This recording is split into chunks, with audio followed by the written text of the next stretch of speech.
Alex, deixa eu te perguntar, como é que tu vê o crescimento hoje do futebol piauiense? Principalmente nos últimos anos, né? Que, assim, o Altos, ele é um time muito novo. Tem o quê? Desde 2013, né? Muito novo.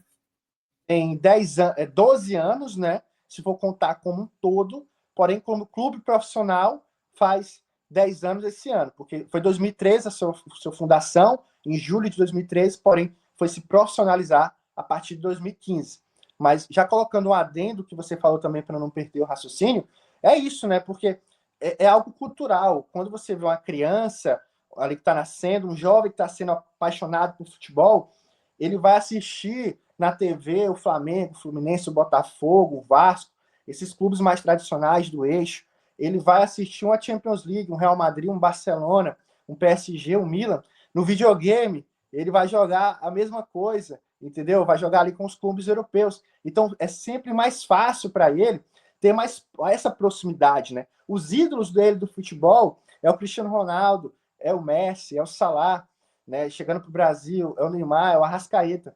Então, é algo que eu gosto também de citar na minha página, né? Em todas as rodadas eu faço aqueles craques do campeonato. Então, muita gente, eu não conhecia o atleta tal do time. Porque logo quando inicia o campeonato, eu vou estudar todos os atletas dos times. Ó, o elenco, o plantel. Se você me perguntar hoje quem é o terceiro zagueiro do time, eu vou te falar. Porque eu vou estudar aqueles caras para estar colocando ali na minha página, para dar até mesmo uma moral, pela questão da visibilidade, né? Graças a Deus a gente já tem transmissões com imagens. A gente passou alguns anos, por exemplo, não tendo grandes transmissões com imagens no nosso campeonato. Isso acabava prejudicando demais. E já colocando na questão da sua pergunta, como vem o crescimento? Olha, vem crescendo, na minha visão, o campeonato piauiense, mas vem crescendo de forma devagar. Né? A gente tem que tocar em ainda alguns pontos que são muito necessários serem estudados, serem mais explorados, como, por exemplo, a divulgação do campeonato como um todo, né, em vários comerciais, várias propagandas, até mesmo nas redes sociais, em outdoors pela cidade, trabalhar mais o marketing desse campeonato como um todo, né, para ser mais atrativo. E como é atrativo também, já colocando outro pilar, na questão de onde você vai jogar. Não tem como você ter um futebol atrativo, um futebol vistoso, que a gente quer, lógico, em todas as esferas, no Campeonato Piauiense de Futebol, se você não tem grandes palcos para que isso aconteça. Nossos dois grandes palcos aqui na capital, em Teresina, né, é o estádio Albertão, no qual o Altos vai jogar amanhã contra a equipe do Fortaleza, e também o estádio Lindolfo Monteiro, que é um estádio menor. Porém, são estádios que por muito tempo ficaram, digamos que, abandonados, né, entre aspas, porque tem jogos, sempre tem jogos lá, porém falta uma infraestrutura, falta uma estrutura maior no seu acabamento, ainda mais nos gramados, né? É unânime. Todo mundo que acompanha o futebol piauiense reclama dos gramados do futebol piauiense, né? Os gramados do... A gente tem gramados aqui de campo de pelada que acontece no futebol amador melhores do que os gramados que acontecem no futebol profissional. Aqui é uma crítica não para estar difamando o Estado, não. É uma crítica construtiva para que as autoridades, para que a federação como um todo, para que os clubes vejam essa questão, porque é difícil você cobrar um futebol vistoso, cobrar tudo isso se o campo ali que você vai jogar não está propício para isso, né? A mesma questão de você for jogar num futsal, que é algo também que eu acompanho, e ali tá realmente complicado, a quadra tá alagando, a quadra tá escorregadia, esburacada, enfim. O futebol 7 é a mesma coisa. Então, se a gente até na Série A, na Série B, reclama de gramado, né? A gente tem um vídeo aí viralizando do Nicolas, o atacante da equipe do Paysandu, reclamando muito de gramado. A gente tem isso muito latente aqui no estado do Piauí, infelizmente. A outra questão é o investimento nos próprios clubes. O governo do estado, de uns anos para cá, vem ajudando a questão dos clubes, mas o que é em questão financeira. E agora mesmo, soltou uma verba de 6 milhões para dividir entre os clubes piauienses. Mas o que falta é a fiscalização para esse dinheiro está sendo usado onde, né? Aí eu dei esse repasse para o clube tal. O que esse clube está usando? Está usando na base? Está usando para contratar jogador? Está usando para fazer um CT? Está usando para ajeitar tal estádio? Né? Tem que ser visto toda essa questão, porque a base é uma questão que eu pego muito no pé. o maior clube do estado, falado por muitos, né, e por mim também, sem causar ciúme nos demais, é o River. Né? É o maior campeão do estado com 32 títulos. O River hoje do Piauí ele não tem uma base estruturada. Né? Isso é alarmante, porque é ali na base que começa as grandes joias. Né? Mas, claro, não é todos os clubes. Um time que trabalha muito bem a base do estado é o Fluminense do Piauí. É algo que tem que ser louvável, tirar do chapéu, por exemplo, né? Como outros clubes também, mas o Clube Atlético Piauiense, que é um clube mais novo do estado também, que está no Piauiense.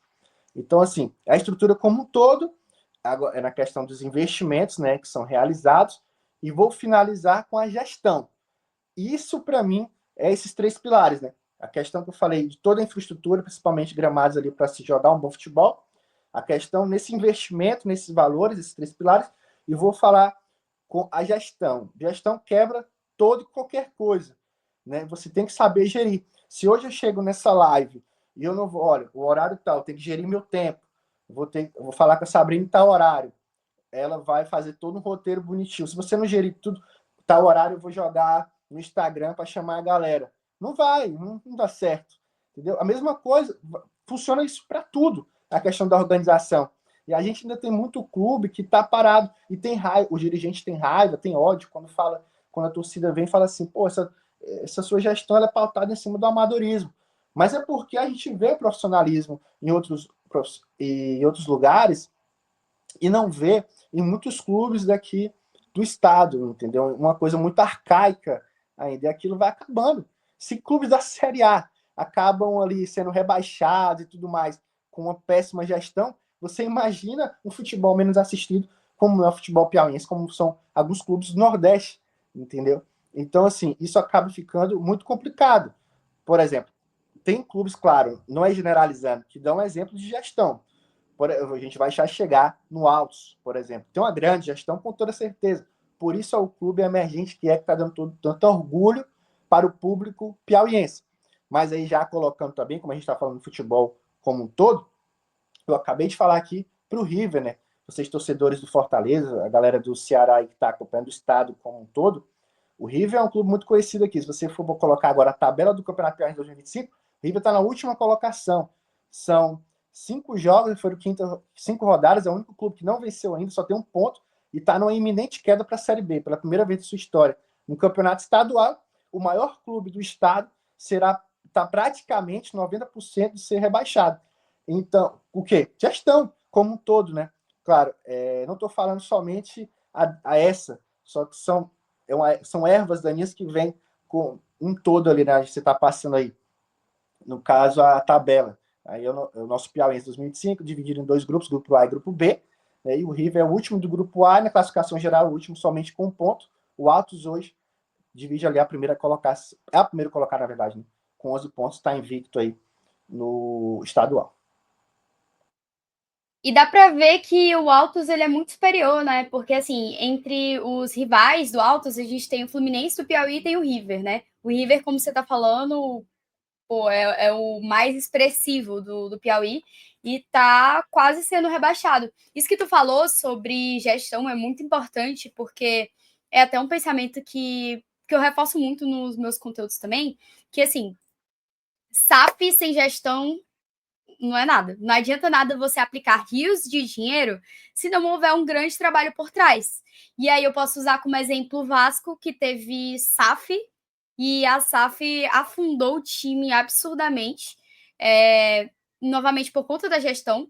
E o Vasco ele se mantém muito por conta da torcida também, né? Assim, a torcida ela consegue empurrar o time de uma forma muito potente. O Bahia recebeu rios de dinheiro, cresceu muito, óbvio. Subiu e, enfim, teve o investimento do Grupo City, acho que tá na pré-liberta, né? Não chegou a estar na Libertadores, não, tá na pré. Me corrija aí se eu estiver errado. Mas, assim, novamente, não adianta nada ter rios de dinheiro se você não sabe não só organizar financeiramente a casa, como também não ter um bom elenco, por exemplo. Tá, tudo bem, ter um bom elenco, mas não ter um bom desempenho em campo. O que é que tá acontecendo? É tudo isso. Eu digo muito que às vezes o futebol ele é sorte. Para as pessoas serem jogadores, eles precisam ter sorte. para encontrar a pessoa certa na hora certa e tá no teste certo no dia certo e por aí vai. E a mesma coisa eu digo para os clubes também. Eu digo chaveamento de campeonato, N motivos que podem ou não levar o time adiante. Mas é isso. Tô na pré. Pronto. Obrigada, Daniel. Daniel é minha enciclopédia viva. E aí, o Flamengo aí do Piauí ainda existe? Como assim? Tinha um Flamengo aí? Sim, existe. O Flamengo é o segundo maior clube do estado, com 17 títulos. O Flamengo do Piauí existe sim, mas quase que saía do mapa. Quase que saía do mapa. O Flamengo, infelizmente, está afundado aí na Série B do Piauiense há 3 temporadas, se não me falha a memória. Caiu em 22, né? Aí 23, 24 e agora vai jogar novamente a temporada de 2025 na Série B. Estava praticamente extinto. O Flamengo passou aí por uma das maiores crises, uma das maiores não, a maior crise de um time do futebol aqui do estado do Piauí. Tem uma grande polêmica aí que aconteceram. Presidentes entraram no time do Flamengo do Piauí, saquearam o clube, a realidade foi essa. O Flamengo tinha uma sede, uma grande sede aqui em Teresina, com CT, com campo de futebol. Essa sede simplesmente foi vendida por presidentes anteriores e o dinheiro ninguém sabe onde foi parar. Entendeu? Aconteceu isso aí anos atrás. Daí em diante, foi só ladeira abaixo. O time chegou a ser rebaixado aí por várias vezes no estado. O maior clássico do estado é esse que você está vendo na foto, Rivengo, que é River e Flamengo, né? E, infelizmente, se o Flamengo não subir esse ano, porque a Série B é no segundo semestre, podemos ter o Rivengo, o maior clássico do estado na Série B de 2026, provavelmente, né? Caso o River caia também, ainda tem chances matemáticas. Mas o Flamengo ainda existe. Teve um torcedor muito corajoso, um torcedor de arquibancada, que é o André Russo, que eu converso com ele, já tive podcast com ele. Pegou o clube, né, ali onde estava, na Bacia das Almas, tentou reerguer o clube, tá tentando aos poucos, fazendo parcerias e tudo mais, para tentar voltar com o Flamengo do Piauí. Mas sim, o Flamengo ainda existe, respirando por aparelhos, mas agora está melhorando. E claro, nossa torcida de todo amante do futebol, menos dos rivais, né? Mas é que o Flamengo cresça e consiga, quem sabe, o acesso, porque sempre é importante para o futebol piauiense como um todo. Questão de torcida, por exemplo, a gente sofre, infelizmente, com a questão de um público pequeno no nosso estadual. As 3 maiores torcidas do estado são River, Flamengo e Parnaíba. E se vocês estão pegando o que eu estou falando, a gente pode ter um certame de 2026 com 2 das maiores torcidas na Série B, né, sem participar do Piauí da Série A.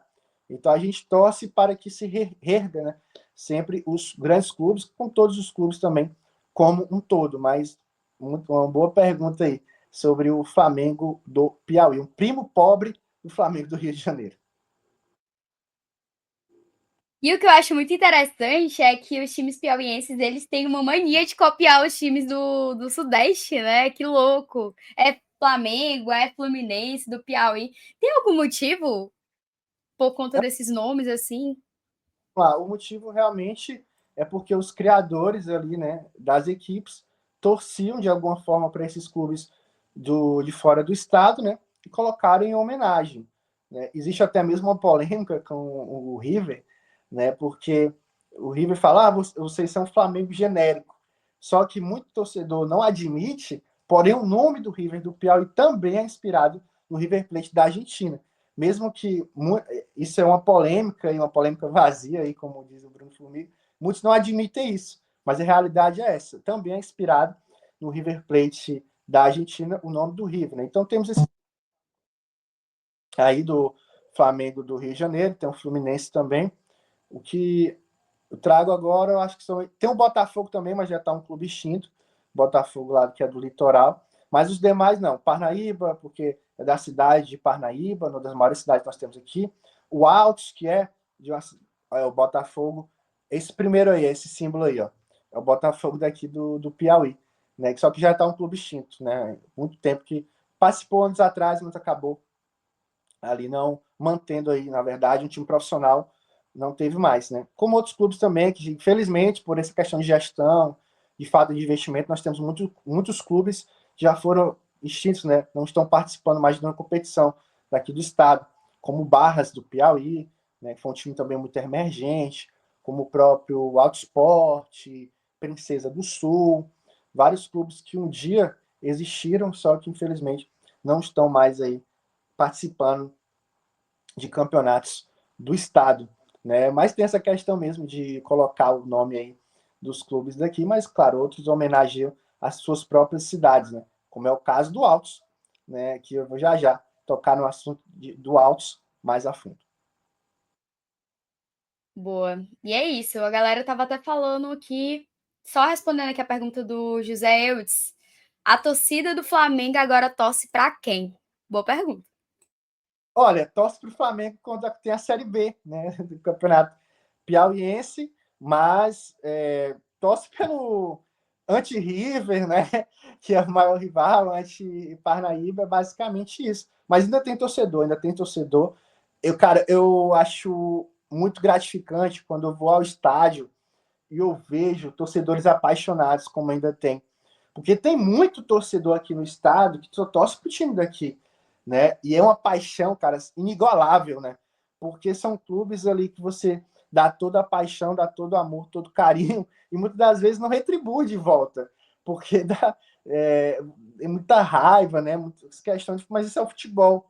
Isso é o futebol, o amor que você tem ali pelo seu clube como um todo, né? Eu tenho essa questão, cara, eu já sofri pelo Flamengo, já sofri pelo River. Um dos meus maiores sofrimentos no futebol foi quando o River perdeu o título da Série D de 2015 para a equipe do Botafogo de São Paulo, aqui no estádio Albertão. Foi o maior público recente do estádio Albertão, né? Mais de 40 mil pessoas. Acabou perdendo o título. Seria uma chance Caraca. do time do Piauí ser campeão nacional. Né? Nós nunca fomos campeão nacional, nem na Série D, nem na Série C, nem na Série B, nem na Série A. E seria essa chance aí, né? Você pode até botar a final do Campeonato Brasileiro da Série D de 2015, lá em São Paulo. Foi 4-3 para o Botafogo de São Paulo e bastava o River ganhar de 1-0 aqui no Albertão, porque ainda tinha gol fora. E, infelizmente foi 0-0. Eu estava lá, chorei com esse não título do futebol piauiense aí da Série D. E com o Flamengo também, quando caiu, com o Altos também, quando foi rebaixado ali na série, quando conseguiu o acesso, né? Depois, infelizmente, depois de alguns anos anteriores, acabou caindo aí. Então, essa questão aí da torcida do Flamengo, do Piauí. Boa, é isso. Mas que bom que está se reestruturando de outras formas também. Infelizmente, a gente teve perdas aí no meio do caminho, né? Com o Flamengo que está quase extinto, teve o Botafogo também. E infelizmente isso acontece no futebol nordestino como um todo, né? Os times eles acabam sendo apagados por conta de, pô, eu sei nem mensurar em palavras. Às vezes eu acho que por corrupção, muita corrupção dentro dos times, falta de planejamento, falta de visibilidade. A gente sabe que muitas vezes os times, por exemplo, eu estava citando o Vasco. O Vasco estava muito mal assim das pernas, mas ainda assim era o Vasco. Tinha história, ainda assim eles tinham capital para investir em jogadores estrangeiros. Trouxeram até o Pirata, né? Cara, esqueci o nome dele, eu só lembro do apelido. Pirata. O. Meu Deus. Papete. Verrete. Isso, Verrete. E. Então, assim, eles ainda tinham esse potencial. Por quê? Porque a torcida tava indo para todos os jogos. E querendo ou não, torcida enchendo estádio, dinheiro entrando na conta do time. O que não acontece com os times do Nordeste, né? Principalmente times que não têm tanta visibilidade. E aí, uma coisa até que eu tinha colocado no roteiro, mas vou ter que adiantar, porque a gente já entrou nesse assunto, é que hoje a gente tem o futebol cearense numa crescente gigantesca. A gente tem o futebol pernambucano, que já foi muito grande e eu acho que está voltando de pouquinho em pouquinho a ganhar seu espaço, principalmente com o esporte voltando para a Série A, o Santa virando SAF e por aí vai. A gente tem o futebol baiano também, que está numa crescente muito grande, Bahia e Vitória presentes na Série A, Bahia numa pré-Libertadores. O que é que falta, na tua visão, para o futebol piauiense chegar nesse patamar? Foi o que eu falei, né, anteriormente, na questão dos três pilares, na questão da reestruturação como um todo, questão do investimento. e na questão também dessa gestão. Por exemplo, o Fortaleza, né, que a gente está falando para você, que é uma torcedora fanática do Leão do PC, e para vários torcedores que estão aqui, que vão ver essa live, estava ali amargurando vários anos na Série D, na Série C, mas chegou quem? Para mim, o cara que eu sou fã, até mandei uma foto para você, sempre que eu tenho ali a oportunidade de tentar ver, tirar uma foto, trocar uma ideia. Troquei uma ideia ali de 5 minutinhos ano passado, que é o Marcelo, né? Cara, aquele cara ali é um dos ídolos para mim da história do Fortaleza, do futebol nordestino como um todo, para ser seguido a questão da gestão que ele faz. Então isso é muito importante, com toda certeza, entendeu? Então, assim, e eu creio que também precisa de um expoente, né? Precisa de um clube ou dois para tentar levar os demais como um exemplo. Olha só, aquele time fez isso, isso e isso, como, por exemplo, os times de Fortaleza, do Ceará como um todo, do estado. O Marcelo Paes aí, CEO, né, agora da equipe do Fortaleza. Viu, ó, o Marcelo fez dessa forma, Fortaleza fez dessa forma. Vamos tentar se inspirar nisso, né? E como um todo também as equipes piauienses, né? A gente tem agora clubes que estão se reestruturando, estão chegando aí, por exemplo, o Clube Atlético Piauiense, é um time novo daqui do estado do Piauí, existe desde 2019, porém somente com base. Vai fazer um ano agora como profissional, tanto no feminino como no masculino, também no futsal e futebol 7. Atual campeão do feminino, do Piauiense feminino. Também acompanho o futebol feminino também. E atual vice. E agora está jogando a Série A do Campeonato Piauiense pela primeira vez de sua história, o Clube Atlético Piauiense, que tem a maior folha salarial de um clube do estado a ter jogado no Campeonato Piauiense. Fala-se numa folha salarial desse certame agora de 2025 de R$ 300 mil, né? Só para jogar o estadual. O Clube Atlético Piauiense não tem calendário, né? Vai tentar buscar um calendário caso chegue às finais do Campeonato Piauiense 2025. Então é isso, colocando o que você falou, a questão mesmo da gestão. Gestão essa que eu tiro meu chapéu para o presidente da equipe do Altos e um dos cofundadores, que é o Varton Lacerda, né? A família Lacerda, que a gente vai entrar já já aí na questão do Altos como um todo, que é uma história muito curiosa. Irado, eu admiro demais, demais o Marcelo Paes e teve até uma live que me perguntaram assim, qual é o teu maior ídolo no Fortaleza hoje? Cara, tipo, eu poderia citar algum jogador, eu poderia falar do Vojvoda, que o Vojvoda pra mim é um grande ídolo também, tá? É inexplicável o que esse cara tá fazendo no Fortaleza. Mas pra mim, tudo começou muito tempo atrás com o Marcelo Paes. Começou em 2017, quando o Marcelo Paes assumiu a gestão do Fortaleza, junto com o Alex Santiago também, que veio aí e virou Marcelo Paes 2, digamos assim, a cria do Marcelo Paes. O Alex Santiago tá mandando muito também na contratação de jogadores, que hoje ele é um dos responsáveis, né, enfim, pelas contratações, e é um cara que fez contratações gigantescas nessa janela, inclusive fazendo contratações vindo sem custo, contratações de alto nível sem custo. Isso é gigante, é uma administração, é uma organização que existe lá dentro. E para mim o Marcelo Paes, ele é um cara que, tipo, eles tiveram uma visão de enxergar o Vojvoda estava lá no futebol argentino, trouxeram ele para cá, e não só isso, quando o Vojvoda não estava dando resultado, ainda assim a torcida pedindo para tirar o Vojvoda, eles falaram assim, não vou tirar porque eu acredito no Vojvoda. E aí, hoje a gente está colhendo os frutos que a gente está colhendo.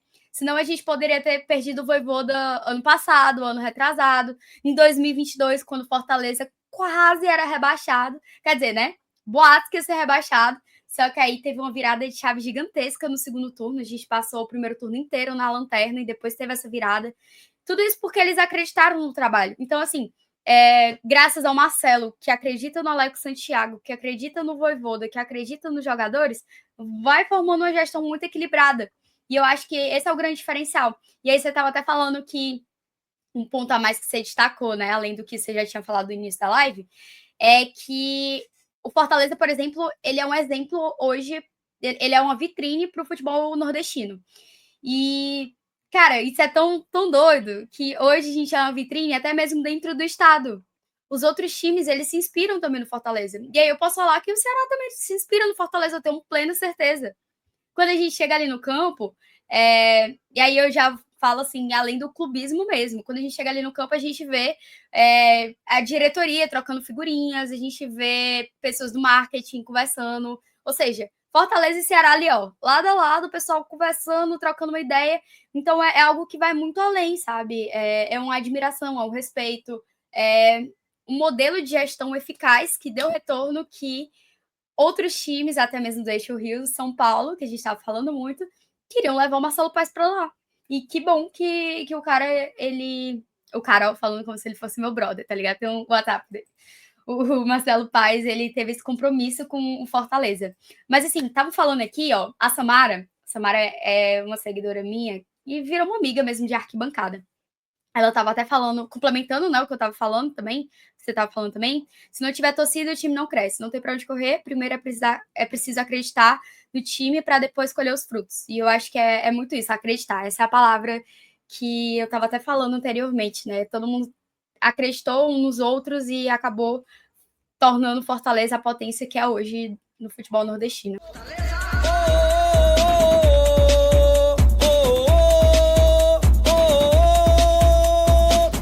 Dale, dale, tricolor.